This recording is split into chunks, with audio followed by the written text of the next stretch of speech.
ug kabisog. Ingon pa dire, isip mga batan-on sa modernong panahon, sagad natong bation nga kita giguyod sa laing-laing direksyon. Alang kanako, mga igsoon, at some point, aduna ang pressure sa schooling, ang kakapoy isip maestra, ang pag-atiman sa mga estudyante ug mga responsibilidad isip usa ka anak ug official tita sa panimalay, no? Sinaligan. Usahay, mga igsoon, ang kalibutan, moingon ang kalibutan, no? Batanon pa ka. I-enjoy lang ang imong kinabuhi. O kaha, ang uban mutamay kanato tungod sa atong kalinghod. Apan, ang pulong sa Dios maigsuon pinaagi ni Pablo ngadto kay Timoteo, nag-ingon ayaw itugot. Mo na ingon never itugot ang tamayon ka nga bisan kinsa tungod sa imong pagkabatanon. Kun dili mahimo ka nga panag-ingnan sa mga magtotoo. Word conduct every youth should consider. Now you can see on that slide, my igsoon, conduct. How we conduct ourselves says a lot about our integrity or lack thereof. Behavior is a public display of our identity. It shows who we are and whose we are. The 10 Commandments serve as a compass of our vertical and horizontal connections. Maubitaw na ata dinhi sa simbahan because we follow the 10 Commandments, my igsoon. Now it also says on Matthew 7 verse 16, declares, by their fruit you will recognize them. Do people pick grapes from thorn bushes or figs from the thistles?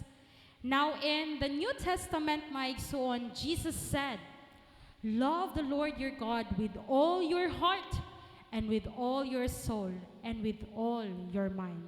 This is the first and greatest commandment. And the second is like, love your neighbor as you love yourself. All the law and the prophets hang on these two commandments, my son. Matthew 22, verse 37 to 40. John 14, verse 15, it says, if you love me, keep my commandments. Nahigugma ba ta mga kaisunan sa buhi nga Dios? Amen? Okay.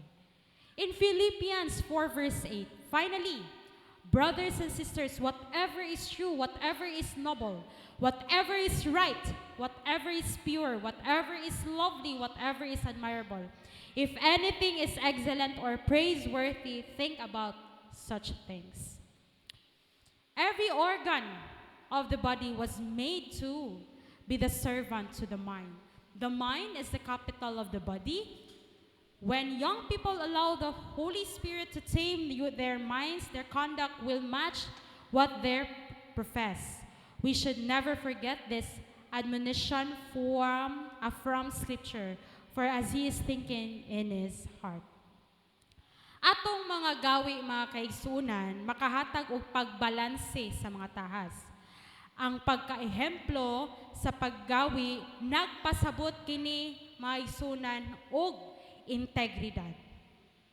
Ako yung ning i-relate, mga igsunan, sa work-life balance.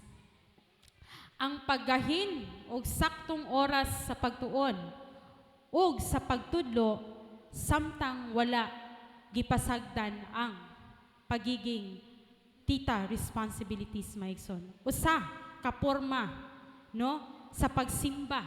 Ang Dios dili gusto og kagubot, gusto niya ang kahapsay, ang imong pagkamatinud-anon sa gagmay nga buluhaton sama sa panimalay. Importante, mga igsuon, nga aduna kay gawi sa pagkaihemplo. Isip mga batanon, mga igsuon, dili ta pwede sige rag istorya, kung dili dapat makita usab sa atong gawi ug unsa ta kapag katao nga gatubo danha kang Kristo. Now, we will proceed with the word love.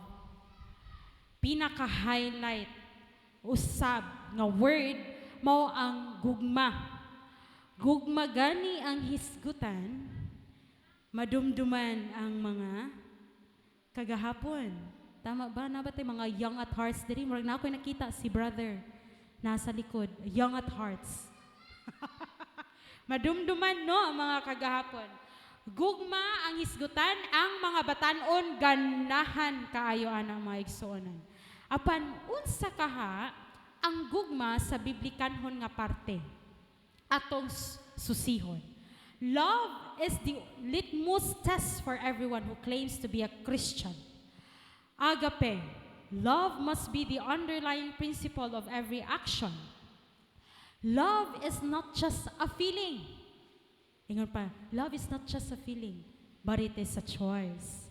Pipiliin ka araw-araw at magiging tahanan ka bawat araw at gabi. It is the foundation of Christians' character, mga igsoon. It also says, Jesus challenged all disciples when he said, "By this everyone will know that you are my disciples, if you love one another." John 13 verse 35. Ellen White also has written extensively on love. Ang ingon pa niya sa Counsels on Stewardship, page 197. Love must be the principle of action. Love is the underlying principle of God's government in heaven and in earth, and it must be the foundation of the Christian's character. This alone can make and keep him steadfast. This alone can enable him to withstand trial and temptation. Sa panghitabo karon sa kalibutan mga kaigsunan, makaingon gyud ta nawala ang gugma. Kay unsa man ang gipuli sa gugma maigsuon? War. Sometimes makaingon ta nga sana ilang hunahuna sama sa bata. Kay ang bata dili man magdumot. Ang bata i-embrace ra ka o gihag ka, i-love ka ana nila. Pero samtang nga nagkataas ang edad sa tao, madinumtanon, nawala ang gugma. It also says, to trifle with hearts is a crime of no small magnitude in the sight of a holy God, and yet some will show preference for young ladies and call out their affections, and then go their way and forget all about the words they have spoken and their effect. A new face attracts them, and they repeat the same words, devote to another the same attentions. It is from the Letters to the Young Lovers, page 74. Unsa pa man jud ang giingon about sa gugma. It also says Ministry of Healing, page 470. It says, the badge of Christianity is not an outward sign, not the wearing of a cross or a crown, but it is that which reveals the union of man with God. The strongest argument in favor of the gospel is a loving and a lovable Christian. Unta mga kaigsuunan, magpabilin ang atong gugma, lovable Christian ta, despite sa atong mga naagian, despite sa mga kalisdanan, bisan pa man sa mga problema nga dili nato masabot mga kaigsuunan. I hope we will lean on the word love. Ang gugma, unta, aduna tay movement, youth movement in action, aduna tay kasing-kasing sa pagserbisyo. Ang sermon, nagpahinumdum ka nato nga ang gugma, mao ang sukaran sa tanan. Amen. Amen, mga igsoon. Di man ta moanhi og simbahan, kundi ta magpagamit sa buhat. Wala tay gugma. Dumdum na ako mga igsuon, nga panahon nga ako nahimong public servant, bahalag way bilin sa ako importante ang serbisyo akong nahatod. Serbisyo, mga kaigsunan, the past few weeks, ni serbisyo pa ko sa patay. Sakit kaayo mga kaigsunan, mo kanta ka, ang ay mong atubangan, imuhang ninang. That was really hard for me. But because of love, I was able to conquer it. Amen. I was able to sing a religious song sa ako ang ninang maigsuon. Gani, no? Basta daghan kag gugma, daghan kay mabuhat. Daghan kay ma-overcome. Gani, pasalamat ko mga kaigsuunan nga gibisitahan ko sa akong pinalangga. No? Taliwala sa kalayo. Amen, mga igsuon. No? Ikaw pa naman magsigig langi-langi. So, anian na jud ka para di ka maglangi. No? Thank you, Lord. Makainjo ko, thank you, Lord, sa gugma. Last week, maigsuon, nabisi ko sa data gathering na ako maigsuon. Bago ko niuli dinhi sa panabo kay syempre tagamati man ko, na malihog pa intaw ng akong pag-umangkon, tita, palita sa kog dress, tita, palita sa kuog sandal, tita, palita jud ko og taman sa taman-taman nga nindot, tita. Tita, tita, to the left and right. Daghan kay mabuhat mga kaigsunan. And what I did is, before ni uli ko, ako gyud siyang gipalitan. And nalipay siya mga kaigsunan. Again, daghan kag mahimo bisan sa kakapoy tungod kay love. Because of the word love. Mga igsuon, last week pod, this month kasi is the birthday of my mom. And we praise God for her age, nga niabot siya sa 60. Bisan sa ako ang pagpanarbaho, ni-leave jud ko mga kaigsuonan because of love. After my duty, ni biyahe kog mati pagkaugma ni serve sa eskwelahan because of love, my son. Dako ang scope paghisgutan ang gugma. Gani, dedication sa ako ang pag-umangkon karong adlaw. Gitawagan pa ko sa among district pastor. Cars, di ka mo uli og mati? Ingon ko maigsuon, dili baya pastor, kay naka-prior commitment baya ko sa mega church. Because of love maigsuon, wala jud nako ni uli og mati, wala jud ko nakahigayon, kundili muani ko diri to speak the gospel that is full of love from God. Amen mga igsuon. Ang pagtagad sa ilang mga concerns sa mga estudyante, no? Dili lang trabaho, kundi usa ka ministeriyo kana mga igsoon kanang paghatag og disiplina sa ilaha. Sa matag higayon, pag naay problema ang tao, maminaw kasi ng problema. Ginapakita na nimo mga kaigsunan nga aduna kay gugma. Pero sahay, di jud kalikayan sa puton ta mga igsuon, no? Kay gabalik-balik naman ang mga pangutana. Get 1/4 sheet of paper. Nya may nga nimo ang estudyante 1/4, ma'am. Ingnon na lang nako usahay 1 whole, no? But then again, I said sorry kay agi man na sa akong pagdisiplina, no? Sa akong minahal, sa atong minahal sa kinabuhi, we hope that we put our family first. Family first sa gid ta mga kaigsunan. Because love starts at home. You cannot love the person if you don't love yourself first. Sa mga batanon nga naguol, nga way uyab, uyabi sa jud ang Ginoo. Tagaan ra kanyag saktong tao. Amen. Amen, my igsoon. Musiga jud na inyong mata basta gugmay hisgutan.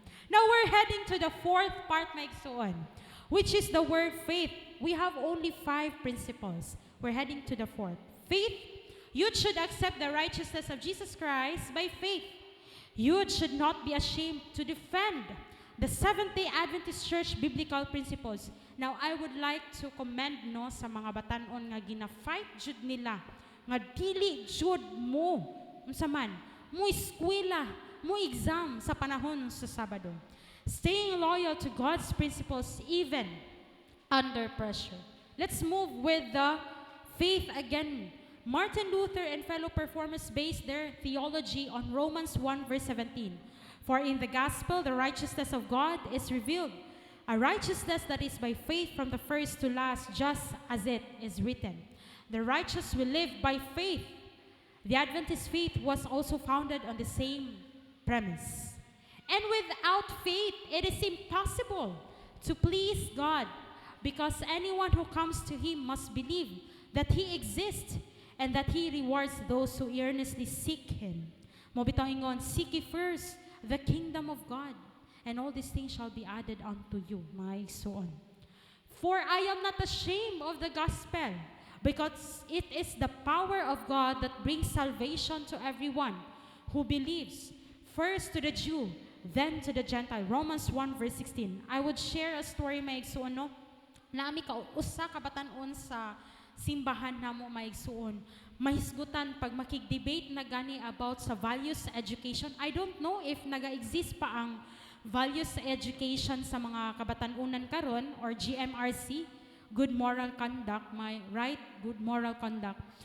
Maigsuon mo fight gyud siya maigsuon nga unsa man nga mauni ang tinuod, mauni ang ginasaysay sa biblikanhon maigsoon. I hope ingon ana ta, we are not ashamed that we are Seventh-day Adventists. We are not ashamed to share the gospel. How precious it is to share the gospel maigsoon. Now nagaingon, the Bible also says, but in your hearts revere Christ as Lord. Always be prepared to give an answer to everyone who asks you to give the reason for the hope that you have. But do this with the gentleness and respect. 1 Peter 3 verse 15. Isip, again, student teacher, sayon ra ang pagsalig sa kaugalingong abilidad. Apan, ang teksto nag-ingon kanato, nagpabaton og pagtuo. Pagsalig sa Dios kun mobati ka nga dili na nimo kaya ang kabugaton sa trabaho o pagtungha, hinumdumi si Isaac, mga igsoon. Nga, it's all about the materials. Misalig siya sa Dios bisan sa lisod nga sitwasyon. Ang paguman, mga igsoon, o degree nato mga igsuonan, dili lang makuha pinaagi sa, unsa man, pagpaningkamot, kundi pinaagi sa grasya sa Dios. One thing that I would congrats in advance, no, to say congratulations sa mga fresh graduates pohon, nga moingon gyud na sila, to God be all the glory. Because ang imong pagpaningkamot, dili lang baya na sa imong pagpaningkamot, kundi puno na siya sa grasya sa Dios. Sa panahon, wala na kay ma-answer sa exam, no? Ambot kong exam week ba, kay sa Denesi, exam week naman, ano, kanang wala na kay ma-answer maigsoon, kupti, gayud ang imong pagtuo. Now, I can remember, during sa akong board exam, dako og scope ang MAPE, mga kaigsuonan. Wala ko kasabot sa akong mga pag-answer, daw usay nagunahuna ko kung tama ba to, right or wrong, correct me. No? Ingon pa akong lolo, edad niya karon is 87. Right or wrong, correct it at home. Ana siya mga kaigsunan, no? Wala ko kasabot mga kaigsunan, kay syempre, unit earner ko, second course na ko ang education. But nisalig ko, gikuptan na ko ang akong pagtuo mga kaigsunan sa Ginoo. And by His grace, ni ako karon sa inyong atubangan ni speak o gospel sa Ginoo. A lot of times, daghan tag doubts mga kaigsunan, daghan tay mga pagduha-duha. Kaya ba nako ni? Naatay mga sadness, crying moments atong kinabuhi. Dili lalim mga kaigsunan, especially ako mamuhay nga ako ra isa. Layo sa pamilya, nangimpalad, LDR pa jud. But I lean on God mga kaigsunan. Where there is faith, masana ng kanta, where there is faith, there is a voice calling, keep walking. But then again, where there is faith, there is peace, like we are child sleeping in the hands of God. May we walk in faith and not by sight, Maigson. Ayaw gayud tutok og tao, o gusto kang mo-grow, gusto kang magmalambuon ng imong kinabuhi, ayaw tutok og tao. Labi na kita mga batanon. Lahi ba ita mga batanon? Kay sundugon ba yan nato ang gawi sa mga katigulangan? If we think that ang gibuhat sa katigulangan is dili mao, pakig-istorya lang, ayaw po siya dauta. Because at the end of the day, they are our role model, mga igsoon. Tutok ta o Ginoo, aron mo-grow ta, labi na sa buhat nga ministeryo. Last key principle ta mga kaigsuonan, the word purity. Purity, striving to be pure, is a testament that we owe everything to God. Follow the example of Daniel and his friends who showed purity is possible even when surrounded by bad influence. No? Nadyo ko'y mga kaubanan sa office usahay, gara-garaon ko. Ma'am kaon, lami ni siya. Mangutana dayon ko. Lami siya? Daw B. Letter B ba na nag-start? Ay, ma'am ka. Sorry di ay kaayo. Letter B di ay ni nag-start. So mga kaigsunan, no? May we stand with the righteous, being a righteous person, mga kaigsunan, surrounded ta sa bad influence. Usahay, mga batanon, naiuban, magparty ta, manglakaw ta. I hope, dili tayo nga anak, no? Mo join ta dito. Maintain integrity in heart, mind, and body. Now it says in 1 Corinthians 6 verse 19, do you not know that your bodies are temples of the Holy Spirit who is in you, whom you have received from God? You are not your own. Bisan gani nga nagatuman ta sa maayong panglawas mga kaigsuunan. We must maintain nga atong body is a temple of God mga kaigsuunan. Daniel 1 verse 8 says, but Daniel resolved not to defile himself with the royal food and wine, and he asked the chief official for permission not to defile himself this way. Bisan pag gani, no? Again, nagatuman ta sa maayong panlawas, pero pag masubrahan na gani tagkaon, it turns out to be unsamanta. Tama ba ang term? Gluttony? No? Kana nasubraan na taog kaon. Now, God can't wait to make you a great nation just like He did for Ishmael, my son. When God makes you great, you should always honor Him by being an example to all believers. Mo bitaw na ang word nga, unsa ang last word natong mga kaigsunan? Unsa? Purity, mga kaigsunan. Purity. Mo bitaw na sa hymnal, now wash me and I shall be whiter than snow. Because we want to be what? Whiter than snow. Mga kaigsuunan, makasasala ba yata? Mo bitaw na ay nalingaw ko mga kaigsuunan kay nagpalit ko og casing sa akong cellphone. Nya niingon to nga, bago na mo casing, phone casing, o nya na po'y pang anti-marites ni ini. Nadi pang anti-marites mga kaigsuunan? Karon pa ko ni anak mga kaigsuunan. No? Grabe na jud kaayo ang kalibutan. Kay need naman tag anti-marites nga skin protector. Mo bitaw na we need to be what? Purified. Kay ang atong motibo is putli. Kung ang tubig na ay purified water, kita po dapat purified ta. Ang kaputli nagpasabot nga ang atong kasing-kasing limpyo gikan sa pagka mapasigarbuhon. Dili ta hambog, kun dili humble hearts ta maigsuon, bisan layo na ta giadtan sa atong kinabuhi. Ingon pa, pagpaubos samtang nagkataas ang imong grado o edukasyon, kinahanglan nga magpabilin kang mapainobsanon isip anak sa Dios. Ang kaputli naglakip usab sa pag-atiman sa atong lawas, sa atong self-care, ug nauso ang pagpapayat, no? Mga instant, mga igsuon. Unta, dili ta malimot nga mo self-care pud ta ngadto sa atong buhi nga Dios. Sama ta sa bulak nga humot ug nindot tan-awon sa iyahang atubangan. Atong hinumduman nga ang pagpahuway ug paghatag og higayon sa Dios sa pag-ayos sa imong kakapoy usa kabalaan nga buhat. Sama ani karon nihatag tag higayon sa Ginoo, nalipay na siya ana mga igsuon nga aduna tay unsa man sa unahan aduna tay mga ganti nga matagamtaman.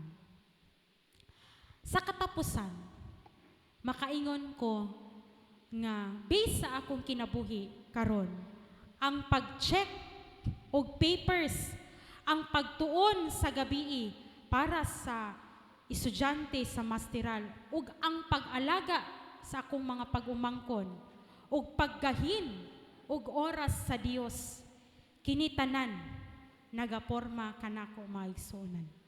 Dili lang usa ka teacher, dili lang usa ka estudyante, dili lang usa ka kabatan-on, apan batan-on nga adunay aksyon. Amen? Youth movement in action. Maigsuonan, sa pagbalanse niini na mga takas, dapat gyud tang mosalig sa Ginoo nga nagatawag kanimo ug kanako. Mo palig-on kita o dili ta mahuyang sa mga hagit sa kinabuhi. Ihatag nato ang atong aksyon sa Ginoo nga mohatag siya og solusyon. I leave with you a key points nga makuha nato niini nga sermon. Presence over perfection. Ang Dios wala nagkinahanglan og perpekto nga tawo, kundi usa ka tawo nga naa kanunay present para sa iyang kauban sa pagtuo ug uban tao nga makatabang danha sa iyang buluhaton. Mao man gyud ang handom sa Ginoo once we involve ourselves in the church. He wants us to be what? Ministers. Gusto niya mo share ta sa iyahang gospel. Dili man ta perpekto, but at least we're trying ourselves to be like Him, to be a Christ character maigsoon. Next, second one is, God has a priority. Ang paggahin ug dugang panahon sa Dios mga batan-on, devotion. Dili makapakunhod sa imong oras. Hinuon makahatag kini kanimo og mas tin-aw nga hunahuna, clarity, ug damgo nimo nganha sa unahan nga mo glorify kaniya maigsoon. Kay in every prayer baya basta batan-on pa, daghan baya tay dreams, daghan tay goals nga gusto i-achieve. Pero unsa man ang key para mahimo ning magmalampuson? Imuon nimong priority ang Ginoo. As what I've said kaganina sa love, higugma una ang Ginoo. Uyabisa ang Ginoo. The last one is love as the fuel. As I've said, pinaka-highlight sa tanan, love. Love as the fuel. Kung mahal ang gasolina, dapat mas mahal nato ang Ginoo. Amen. Himua ang gugma sa imong pamilya ug mga minahal nga inspirasyon sa imong kinabuhi. Dili ni mahimong babag kanimo sa pagkabuot sa imong mga pangandoy. Bisan pa man isip kita mga batan-on nga adunay tawag sa aksyon, inubanan sa pagampo o komunikasyon dira sa iya. Because our means of communication with the Lord is with our love and with our prayer. Mayong buntag and happy Sabbath kanatong tanan mga kaigsuonan.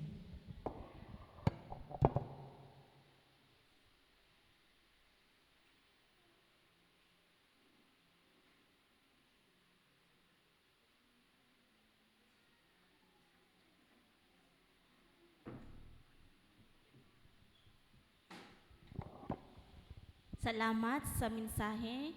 O hinaot mi katot mensahe atong ibutang sa tong kasing-kasig hunahuna samtang kita nagahulat sa pagbalik sa tong Ginoo. Bago nato tapuson natong programa, ato mi acknowledge ang ato ang mga speaker. Salamat kaayo sa inyong panahon, sa inyong dedication, pag-offer sa inyong mga gasa ngadto sa tong Ginoo pinaagi sa pag-share sa iyahang pulong. Karon ato ang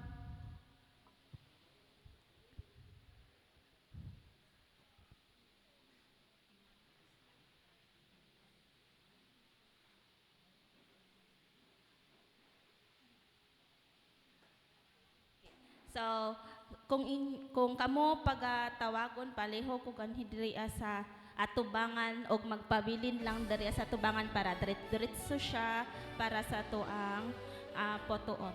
Okay, akong basahon ang citation. Seventh-day Adventist Church, Panabos de Mega Church, Purok 6, Barangay Quezon, Panabo City, Davao del Norte, Certificates of Recognition.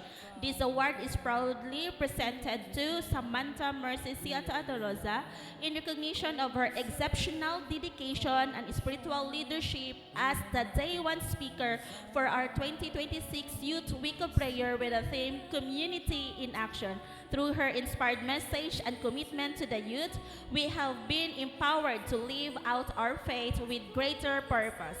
Given this 28th day of March 2026 at Panabos Day Mega Church, Panabo City, Davao del Norte. With the same citation, Sister Kate Archel J. Coro. With the same citation, Brother Noel T. Rulli.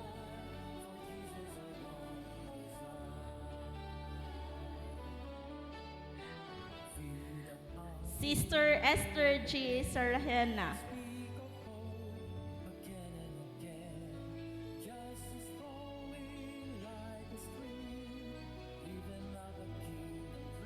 Brother Harlan J. Medalya. Ang Papa Langsa. Og ang mama ang samoda. Jonard Halandoni.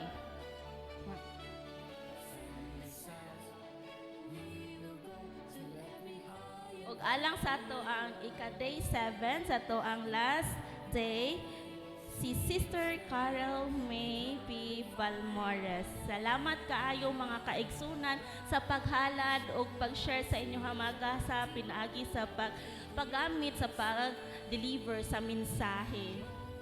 O karon atong isunod ang closing song and closing prayer.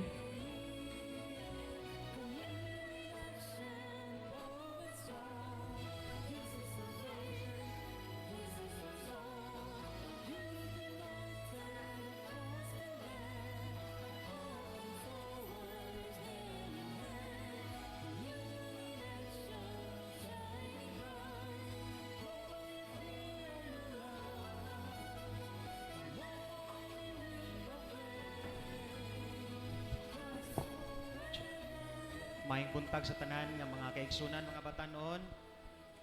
Thank you so much sa ato ang kinahimong week of prayer, Youth Week of Prayer. Special mention sa atong mga speakers from day 1 up to this moment. Thank you so much sa inyong mga talent from si Sam, si Kate, si Noel, Ma'am Esther, Harlan, Jonard, and Ma'am Karil. Thank you so much sa inyong mga talent which use alang sa ato ang mga batanon. And we are blessed from the first day up to this moment. We are blessed with the message nga nakapahimong hamtong sa ato ang mga batanon. In behalf sa Panabo's Day Mega Church, thank you so much and akong pasalamatan ang ato ang President, atong Vice President and the rest of the officers sa mga Mega Church and also ang Mega Team nga matagabi gina-live ang ato ang mga speakers as well as karon pod nga gabi. Okay? And also the rest of the elders which is facilitated sa ato ang matagabi pod nga sponsor sa snacks. Okay? Thank you so much. Og sa ato ang mga live viewers nga nagatan-aw from day 1 up to karon, thank you so much sa inyong pag-support. Okay? Once again, mayong buntag ug happy Sabbath. God bless you all. For our closing song, let us all stand and sing our theme song, Communion in Action.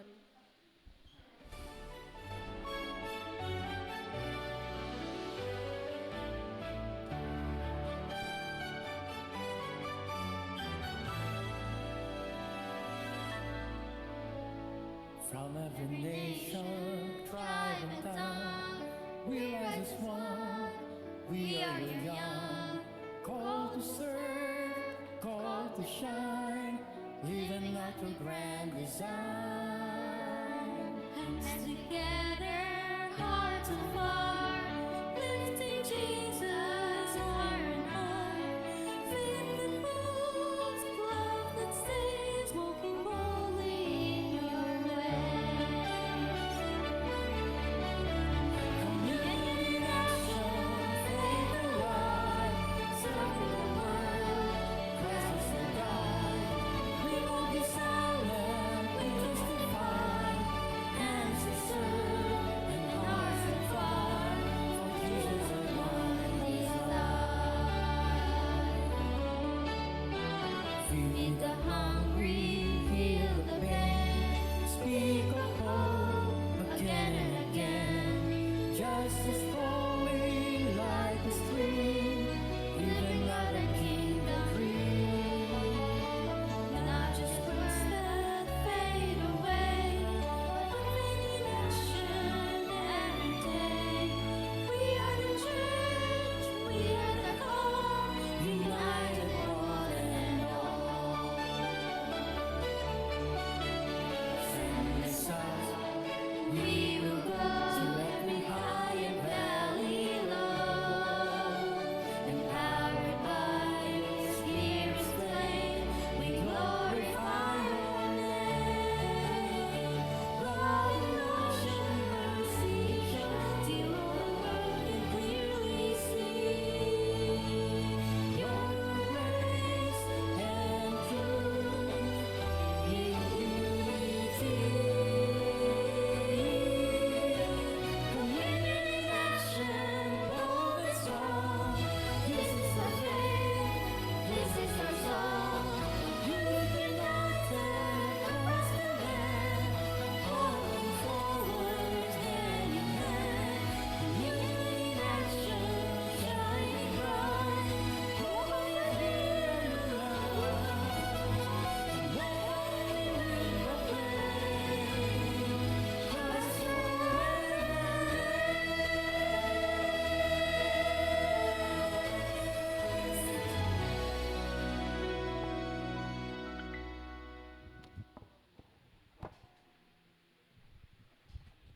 Our most gracious and heavenly Father, we thank you for this wonderful Sabbath that we're able to glorify you, Lord God.